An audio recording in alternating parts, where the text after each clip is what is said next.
지금 이 시간 여러분은 어디에 계십니까? 혼자 방에 앉아 계신가요? 아니면 옆에 누군가 있어도 왠지 쓸쓸한 밤을 보내고 계신가요? 오늘 밤 제가 여러분 곁에 앉겠습니다.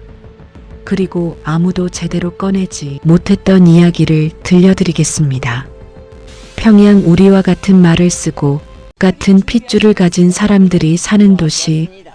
그런데 그 도시의 안쪽에서 무슨 일이 일어나고 있는지 우리는 얼마나 알고 있을까요? 뉴스에서는 행진하는 군인들과 핵 발사 장면이 나옵니다. 김정은이 연설하고 군 간부들이 박수를 칩니다. 그런데 그 화면 뒤에서는 무슨 일이 일어나고 있을까요? 화면에는 나오지 않는 사람들, 이름도 기록도 없이 권력 가까이에서 일하다가 어느 날 조용히 사라진 사람들, 그들의 이야기가 있습니다. 오늘 이야기의 주인공은 한 사람입니다. 이름은 밝힐 수 없습니다. 그래서 정훈이라고 부르겠습니다. 정훈은 10년 가까이 평양에서 국가 행사와 공연을 지원하는 조직에서 일했습니다. 화려한 자리가 아니었습니다. 늘 무대 뒤에서, 행사 뒤에서, 보이지 않는 곳에서 일하는 사람이었습니다. 그런데 바로 그 자리에 있었기 때문에 그는 화면에 보이지 않는 것들을 볼 수 있었습니다. 김주애가 처음 세상의 모습을 드러내던 그 시기 정훈의 업무 조직에서는 아무도 설명해주지 않는 이상한 일들이 조용히 시작되고 있었습니다. 오늘 그 이야기를 시작하겠습니다. 이 이야기는 실제 탈북민의 증언을 바탕으로 재구성한 드라마형 이야기입니다. 등장인물의 이름은 바꾸었고 특정 날짜나 장소를 특정하지 않았습니다. 그러나 그 안에 담긴 경험과 감정은 실제입니다. 실제로 그곳에 있었던 사람들의 것입니다. 이 이야기를 전해드리는 채널 평양실화입니다. 평양실화는 탈북민의 실제 증언과 북한 내부에서 흘러나온 목소리들을 바탕으로 우리가 몰랐던 북한의 진실을 전달하는 채널입니다. 자극적인 제목보다는 진지한 이야기를, 가짜 정보보다는 검증된 증언을 전합니다. 아직 구독 안 하신 분들은 지금 구독 버튼을 눌러주세요. 알림 설정까지 해두시면 새 이야기를 가장 먼저 만나실 수 있습니다. 그럼 지금부터 정훈의 이야기 속으로 들어가겠습니다. 이 이야기를 들으시면서 가끔 숨이 막히는 느낌이 드실 수도 있습니다. 화가 나실 수도 있습니다. 안타까우실 수도 있습니다. 그것이 정상입니다. 그것이 이 이야기가 진짜라는 증거입니다. 천천히, 편안하게, 끝까지 함께 해주세요. 때는 평양의 겨울이었습니다. 정훈이 그 이상한 분위기를 처음 느낀 것은 평범한 아침이었습니다. 출근해서 자리에 앉자마자 알 수 없는 느낌이 들었습니다. 동료들이 서로 눈을 마주치지 않았습니다. 점심때 항상 모여 웃으며 이야기하던 사람들이 각자 조용히 앉아 있었습니다. 뭔가가 달랐습니다. 그런데 그것이 무엇인지 누구도 말하지 않았습니다. 평양에서는 그런 것이 당연합니다. 이상한 것을 느껴도 그것을 말로 꺼내는 것 자체가 위험이 될 수 있으니까요. 정훈은 그냥 자기 일을 했습니다. 그러면서 조용히 관찰했습니다. 그날 오전 갑작스러운 지시가 떨어졌습니다. 전 직원 회의실로 집합. 평소와 달랐습니다. 보통 회의는 간부 몇 명만 모이는 것이었는데 이번에는 전원이었습니다. 회의실로 들어가는 사람들의 표정은 모두 조금씩 굳어 있었습니다. 왜 불렀는지 아는 사람이 없었습니다. 문이 닫혔습니다. 간부가 앞에 섰습니다. 그리고 짧게 말했습니다. 위에서 지시가 내려왔다. 조직을 전면 재편한다. 그 말은 짧았습니다. 설명도 없었습니다. 다만 그 짧은 말이 방 안의 공기를 완전히 바꿔놓았습니다. 정우는 그 순간을 이렇게 기억합니다. 숨이 막히는 것 같았습니다. 사람들이 아무 말도 안 했지만 다들 같은 생각을 하고 있다는 걸 알 수 있었어요. 누가 어디로 가는가? 나는 어떻게 되는가? 회의가 끝나고 사람들은 자리로 돌아갔습니다. 그런데 아무도 제대로 일을 하지 않았습니다. 서류를 들고 있어도 화면을 보고 있어도 실제로는 아무것도 하지 않고 있었습니다. 각자 자신의 앞날을 생각하고 있었기 때문입니다. 몇몇 사람들은 다른 기관으로 이동하게 된다고 했습니다. 일부는 지방으로 내려가게 된다고 했습니다.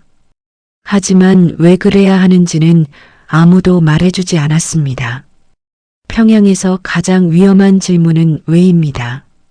그래서 정훈도 묻지 않았습니다. 그냥 자신의 이름이 어느 명단에 들어가 있는지 기다렸습니다. 바로 그 시기였습니다. 텔레비전 화면 속에서 처음으로 그 장면이 나오기 시작한 것이 김정은 옆에 어린 소녀 한 명이 서 있었습니다. 국가 행사 화면이었습니다. 군 관련 의식이었습니다. 보통 그런 자리에 어린아이가 등장하지는 않습니다. 정우는 화면을 보며 생각했습니다. 아, 이 아이가 앞으로 무언가 다른 역할을 하게 되는 것인가? 그리고 우리 조직의 재편과 저 아이의 등장과 혹시 관련이 있는 것인가? 물론 그것은 추측일 뿐이었습니다. 확인할 방법이 없었으니까요. 그러나 평양에서 오래 일한 사람들은 압니다. 우연이란 없다는 것을. 여러분 상식하나 북한에서 지도자의 자녀가 공식 석상에 등장하는 것은 매우 이례적입니다. 김일성, 김정일 모두 처음에는 가족을 공개하지 않았습니다. 그래서 이 장면은 평양 사람들에게 매우 강한 신호로 읽혔습니다. 여러분, 잠깐 상상해 보세요. 어느 날 갑자기 직장에서 이런 말을 들었다고요. 조직을 재편한다. 몇 명은 다른 곳으로 간다. 우리나라에서도 이런 상황은 불안합니다. 그런데 우리는 왜 그런지 물어볼 수 있습니다. 노동조합도 있습니다. 퇴직금도 있습니다. 그러나 평양에서는 아무것도 할 수 없습니다. 그냥 기다리는 것만이 할 수 있는 전부입니다. 그 무력감이 어떤 것인지 정우는 그때 처음으로 깊이 느꼈습니다. 자신의 삶이 자신이 모르는 어딘가에서 결정된다는 것. 그리고 그 결정에 대해 아무 말도 할 수 없다는 것. 그것이 권력 가까이에서 일하는 평양 사람들의 현실이었습니다. 평양에서 소문이 퍼지는 방식은 우리와 다릅니다. 인터넷도 없고 자유로운 언론도 없습니다. 대신 사람들은 눈빛으로, 짧은 말로, 점심 식판을 옮기며 스치듯 나누는 속삭임으로 정보를 나눕니다. 김주애의 공식 등장이 있던 날 이후 평양 안에서 그 방식으로 이야기가 퍼져나갔습니다. 누군가는 복도에서, 누군가는 화장실에서, 누군가는 퇴근길 버스 안에서 짧은 말들이 오갔습니다. 지도자 동지 따님이 행사에 나오셨대. 이번엔 분위기가 좀 다른 것 같아. 그것이 전부였습니다. 그러나 그것만으로도 많은 것이 담겨 있었습니다. 정훈이 일하는 조직에서도 그 이야기가 돌기 시작했습니다. 다만 조심스럽게, 매우 조심스럽게. 국가 행사 관련 조직에서 일하는 사람들은 누구보다 입조심을 해야 했습니다. 말 한마디가 혹시라도 위로 전달될 수 있기 때문입니다. 정훈의 동료 한 명이 어느 날 점심을 먹다가 짧게 말했습니다. 이건 평소와 다른 분위기야. 그 말에 아무도 대답하지 않았습니다. 그러나 모두가 고개를 살짝 끄덕였습니다. 말로 동의하지 않아도 몸이 먼저 반응하는 것. 오래 평양에서 살다 보면 그렇게 됩니다. 말하지 않고도 소통하는 법을 배우게 됩니다. 여러분, 잠깐 역사 이야기를 해드리겠습니다. 북한에서 지도자의 가족이 공식 행사에 등장하는 것은 매우 드문 일입니다. 김일성 시대에는 가족이 공식 무대에 거의 나오지 않았습니다. 김정일도 마찬가지였습니다. 그의 가족에 대해 외부 세계는 오랫동안 거의 알지 못했습니다. 김정은은 리설주를 비교적 일찍 공개했습니다. 이것 자체가 이례적이었습니다. 그런데 이번에는 자녀를 공식 군사 행사에 등장시킨 것입니다. 전문가들은 말합니다. 이것은 단순한 가족 소개가 아니다. 이것은 권력의 메시지다. 이 아이를 기억하라. 이 아이가 앞으로 중요해질 것이다. 그 메시지를 가장 먼저 읽어낸 사람들이 있었습니다. 바로 권력 가까이에서 일하는 사람들이었습니다. 평양 간부 사회가 술렁이는 방식은 독특합니다. 큰 소리는 없습니다. 공개적인 논쟁도 없습니다. 그러나 에너지가 달라집니다. 공기의 질감이 달라집니다. 퇴근 후 간부들이 모이는 자리에서 조심스러운 이야기가 오갔습니다. 어떤 사람은 말했습니다. 지도자 동지가 새로운 이미지를 보여주시려는 것 같습니다. 어떤 사람은 더 조심스럽게 말했습니다. 권력의 연속성을 보여주시는 장면인지도 모릅니다. 그러나 누구도 확신하지 못했습니다. 북한에서 확신은 위험합니다. 틀렸을 때 책임을 져야 하기 때문입니다. 그래서 모두는 추측했지만 누구도 단언하지 않았습니다. 정우는 이 시기를 떠올리며 흥미로운 점을 말했습니다. 텔레비전에 김주애가 등장한 직후부터 방송의 편집 방식이 달라지기 시작했다는 것입니다. 같은 행사 영상인데 카메라가 머무는 곳이 달라졌습니다. 예전에는 지도자 한 사람을 중심으로 편집되었다면 이제는 그 옆 사람도 오래 비추기 시작했습니다. 그것이 의도적인 것인지 자연스러운 것인지는 알 수 없습니다. 다만 편집은 우연히 만들어지지 않는다는 것. 특히 북한 국영방송에서는 더욱 그렇습니다. 모든 컷, 모든 앵글, 모든 편집이 위의 결정을 따릅니다. 그 결정이 무엇을 의미하는지 평양 사람들은 오래 생각했습니다. 며칠 뒤 첫 번째 인사 이동이 있었습니다. 정운과 가장 가깝게 일하던 동료였습니다.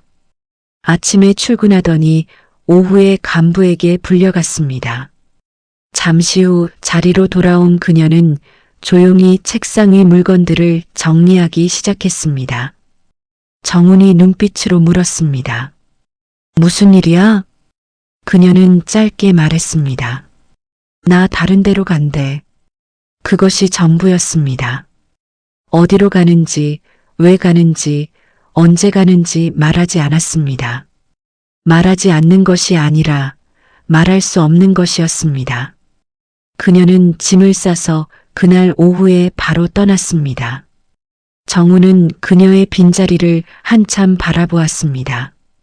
빈자리는 이상하게 크게 느껴집니다.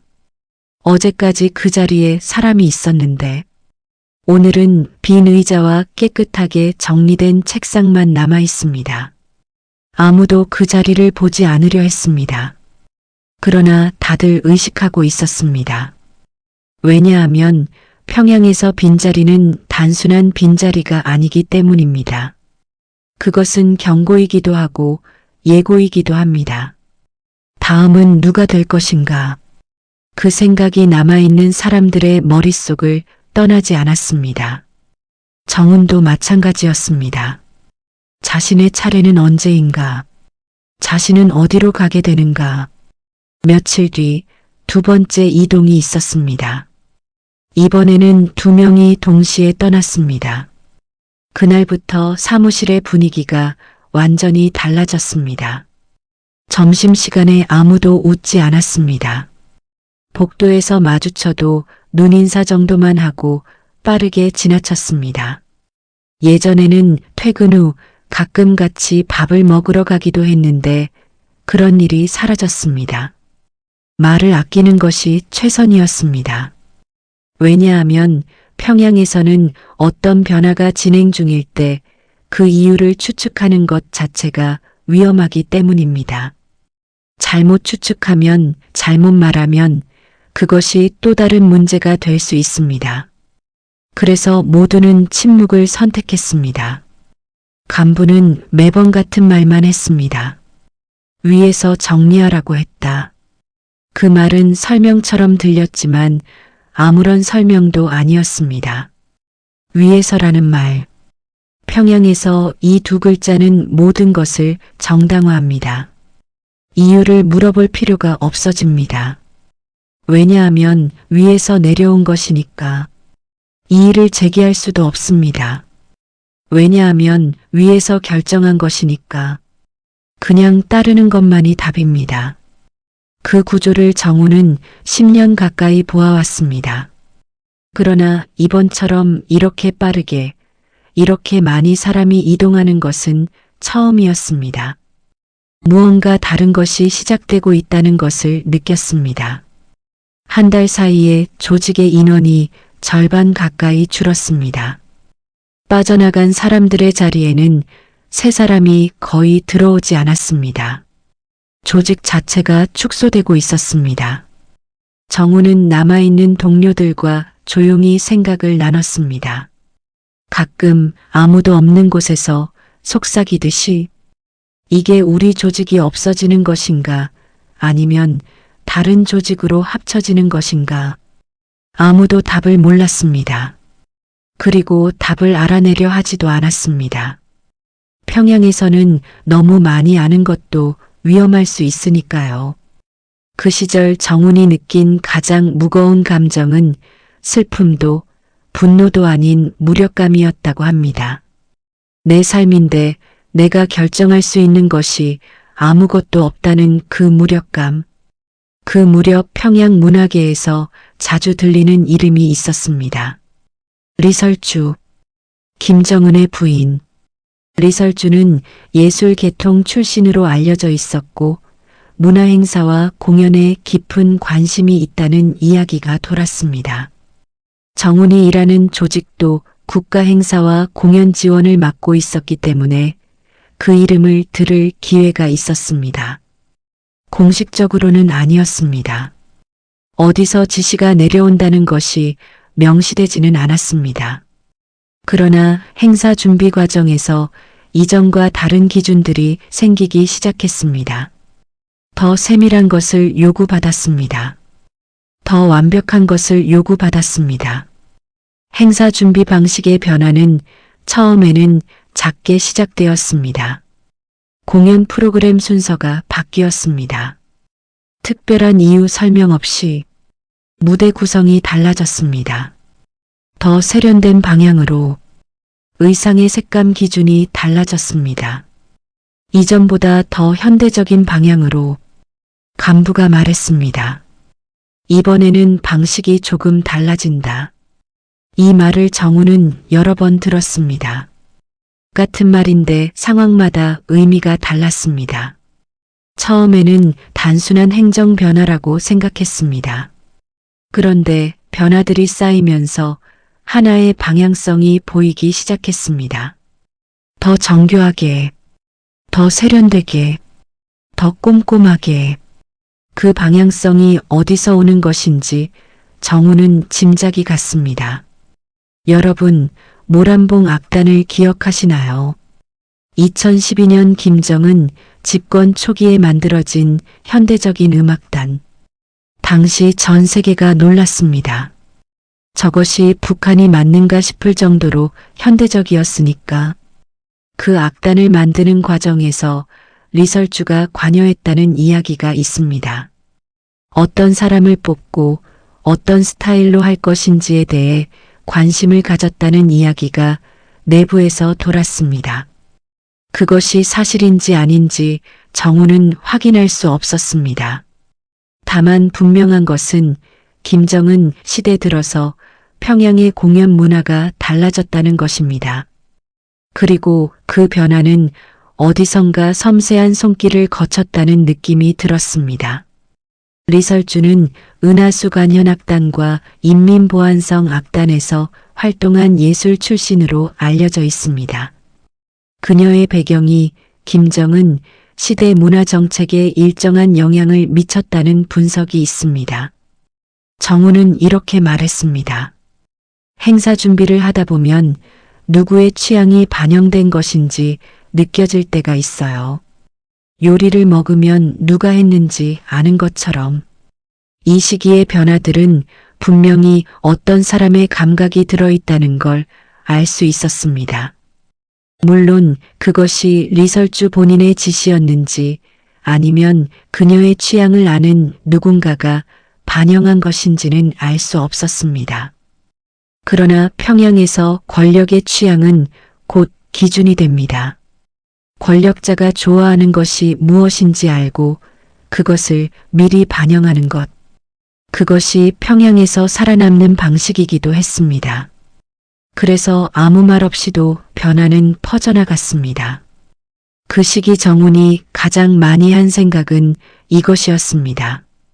평양에서 권력이 움직이는 방식은 겉으로 드러나지 않는다는 것. 공식 발표나 공식 명령보다 먼저 보이지 않는 곳에서 기준이 바뀝니다. 그 기준의 변화가 누군가의 자리를 바꾸고 누군가의 역할을 바꾸고 누군가의 삶을 바꿉니다. 그리고 그 변화의 원인은 누구도 공식적으로 말하지 않습니다. 그냥 어느 날부터 달라진 것입니다. 그것이 평양 권력의 방식이었습니다. 시간이 지나면서 또 다른 이름이 자주 들리기 시작했습니다. 김여정, 김정은의 여동생, 당 선전 분야에서 핵심적인 역할을 맡은 인물. 외부 세계에서는 그녀의 이름이 주로 강경한 대남 담화와 함께 등장했습니다. 그러나 평양 내부에서 그녀의 이름이 오가는 맥락은 달랐습니다. 행사 준비 과정에서 김여정 측 인사들이 등장하기 시작했습니다. 그들은 행사의 세부적인 부분까지 확인하며 지시를 내렸습니다. 어떤 현수막이 걸리는지, 어떤 순서로 행사가 진행되는지, 어떤 인물이 어느 위치에 서는지 그런 것들까지 확인했습니다. 정우는 이렇게 설명했습니다. 갑자기 우리가 보지 못했던 사람들이 와서 이것저것 확인하기 시작했어요. 누구인지 소개해주지 않았습니다. 그냥 확인한다고만 했어요. 그런데 그들이 하는 말에 우리 간부들이 즉시 따랐습니다. 그것이 전부였습니다. 누구인지 말하지 않아도 무게감이 달랐습니다. 평양에서는 이런 일이 있습니다. 소개 없이도 사람의 무게를 알 수 있는 것. 그것은 오래 그 세계에서 살아야 배울 수 있는 감각입니다. 누가 실제로 권력을 가졌는지, 누구의 말을 들어야 하는지, 그것은 직함으로 알 수 없는 경우가 많습니다. 태도와 반응으로 알게 됩니다. 그 무렵 평양 내부에서 조심스러운 말이 돌기 시작했습니다. 권력 중심이 다시 정리되고 있다. 이 말을 처음 들었을 때 정우는 그냥 소문이라고 생각했습니다. 평양에는 항상 근거 없는 소문들이 돌기 때문입니다. 그러나 그 소문이 반복되고 그 소문과 일치하는 변화들이 실제로 일어나기 시작하면서 정우는 그것이 완전히 근거 없는 이야기는 아닐지 모른다는 생각을 했습니다. 조직 재편, 사람들의 이동, 행사 방식의 변화, 새로운 인사들의 등장. 이 모든 것들이 하나의 방향을 향하고 있다는 느낌이 들었습니다. 여러분, 권력이 이동하는 방식을 아십니까?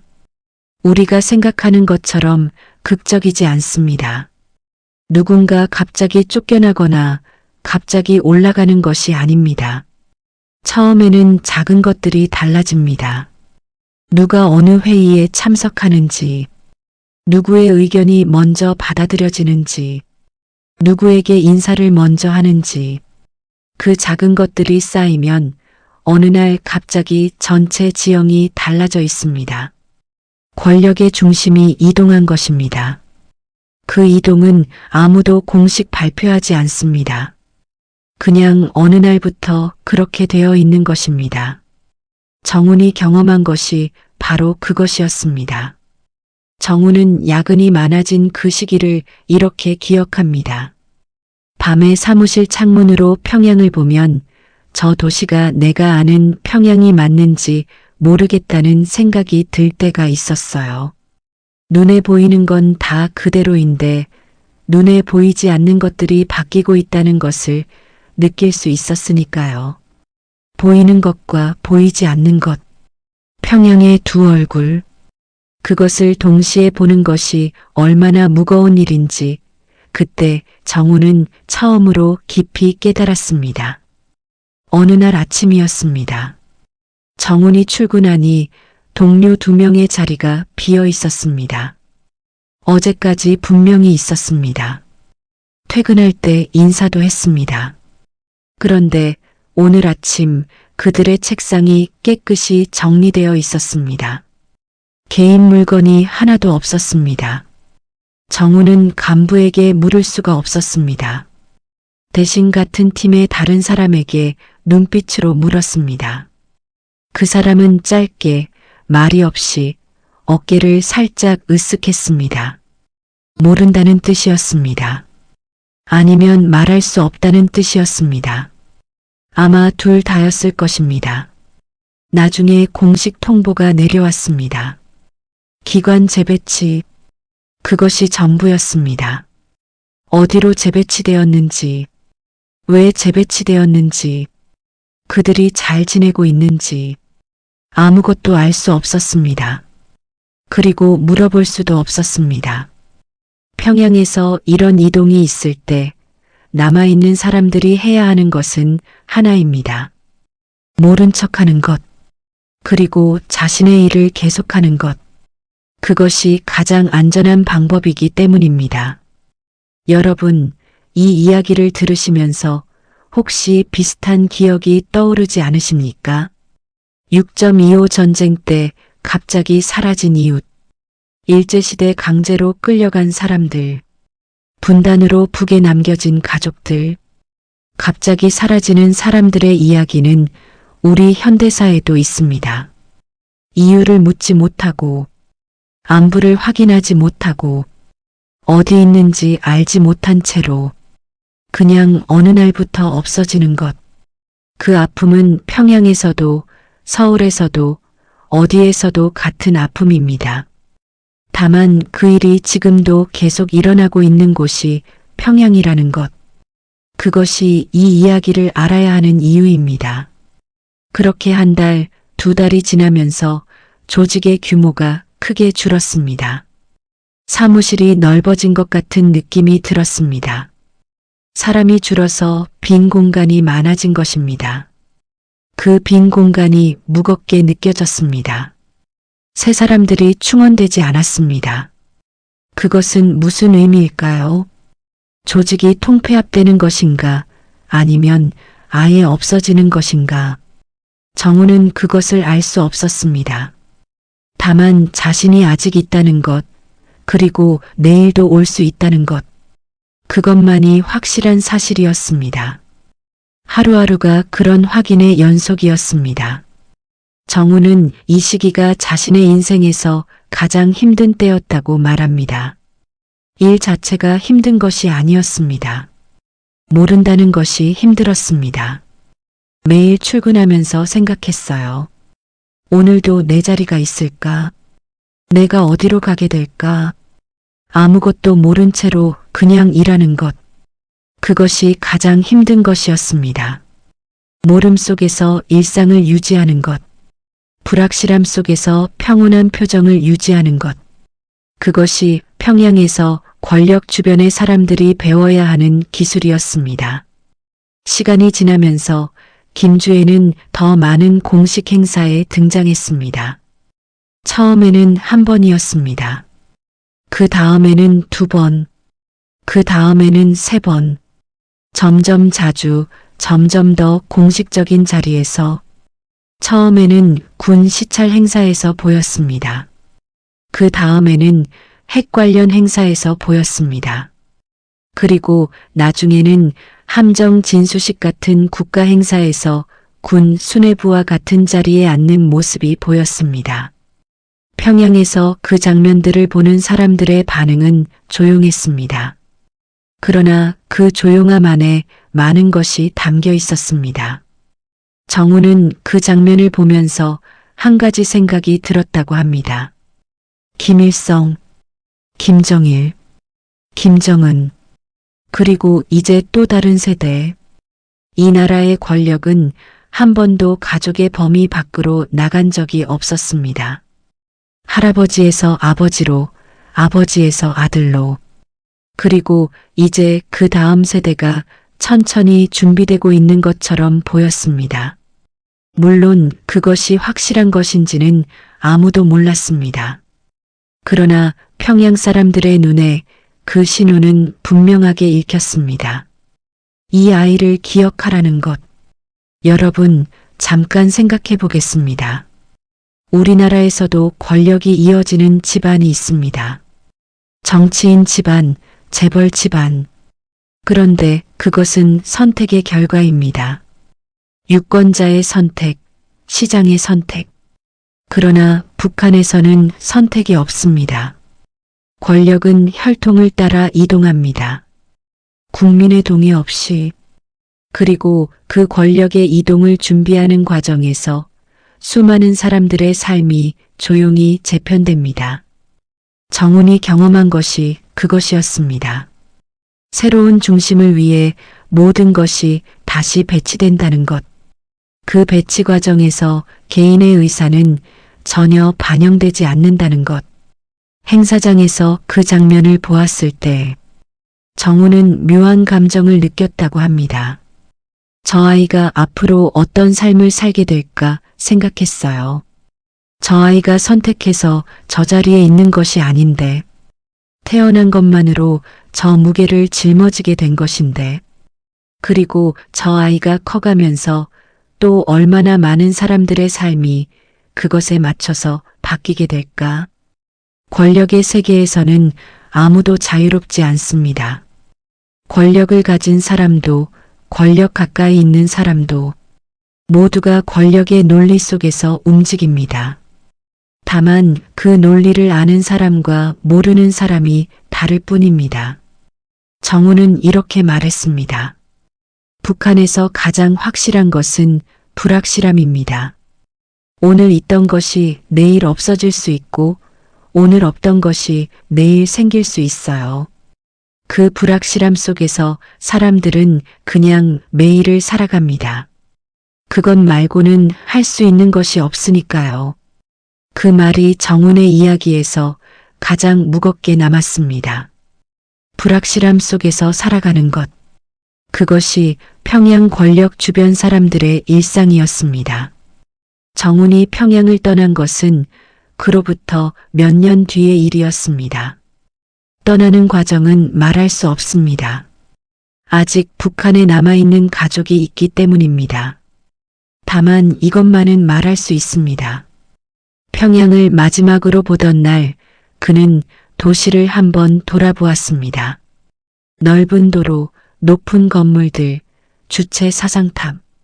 겉으로 보면 여전히 웅장하고 질서정연한 도시. 그러나 그 안에서 무슨 일이 일어나고 있는지 아는 사람에게는 전혀 다르게 보이는 도시. 정우는 그 두 모습을 동시에 기억하며 걸음을 옮겼습니다.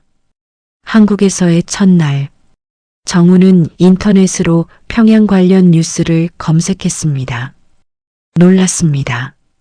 자신이 직접 보고 겪은 것들이 외부 세계에서 어떻게 다르게 보이는지를 알게 되었기 때문입니다. 외부에서는 화면에 보이는 것만 분석합니다. 공식 발표, 방송 영상, 위성 사진.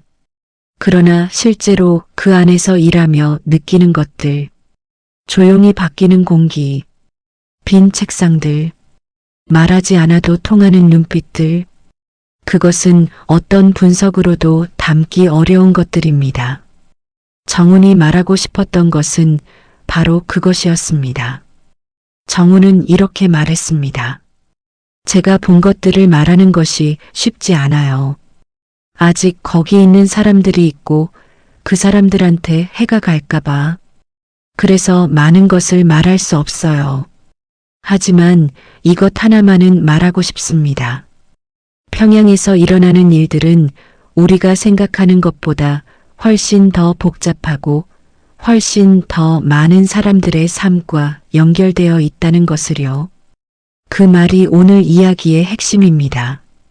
뉴스에서 보이는 김정은의 행보, 김주애의 등장, 김여정의 역할. 그 장면들 하나하나에 연결된 수많은 사람들의 이야기가 있습니다. 이름도 없고 기록도 없고 알려지지도 않은 사람들의 이야기가. 여러분, 오늘 이야기를 들으시면서 어떤 생각이 드셨나요? 저는 이 이야기를 준비하면서 계속 이런 생각을 했습니다. 평양과 서울. 이 두 도시는 직선 거리로 200km도 되지 않습니다. 그런데 그 사이에 있는 벽은 얼마나 두꺼운가. 서울에서 우리는 평양에서 무슨 일이 일어나는지 알 수가 없습니다. 평양에서 사람들은 자신들의 이야기를 밖으로 내보낼 수가 없습니다.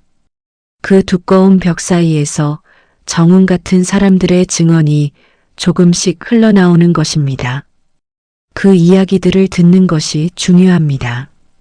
그것이 우리가 할 수 있는 일 중 하나이니까요. 정훈은 마지막으로 이렇게 말했습니다.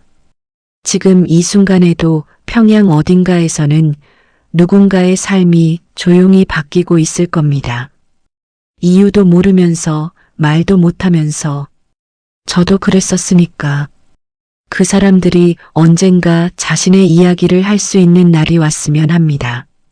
그게 제가 바라는 것입니다. 이 바람이 이루어지는 날이 언제일지는 아무도 모릅니다. 그러나 그날을 바라는 마음은 우리 모두가 가질 수 있습니다. 오늘 이 이야기를 들으신 여러분 모두가 그 바람을 함께 품으셨으면 좋겠습니다. 그것이 오늘 이야기의 마지막입니다. 오늘도 끝까지 함께 해주셔서 진심으로 감사합니다. 정훈의 이야기 어떻게 들으셨나요? 거창하지 않습니다. 화려하지도 않습니다. 그냥 한 사람의 이야기입니다. 권력 주변에서 일하면서 변화를 목격하면서 아무 말도 못하면서 살았던 한 사람의 이야기. 그런데 바로 그 평범함이 이 이야기를 특별하게 만듭니다. 북한에 있는 수백만 명의 사람들이 다 저마다의 정훈이기 때문입니다. 각자의 자리에서 각자의 방식으로 알 수 없는 변화 속을 살아가고 있는 사람들. 그 사람들의 이야기를 앞으로도 평양실화가 계속 전해드리겠습니다. 구독 버튼과 알림 설정으로 함께 해주세요. 그리고 오늘 이 이야기를 혼자 들으신 분들께 우리는 서로 다른 곳에 있지만 같은 이야기를 함께 들었습니다. 그것만으로도 오늘 밤은 혼자가 아닙니다. 다음 이야기에서 또 만나요. 감사합니다.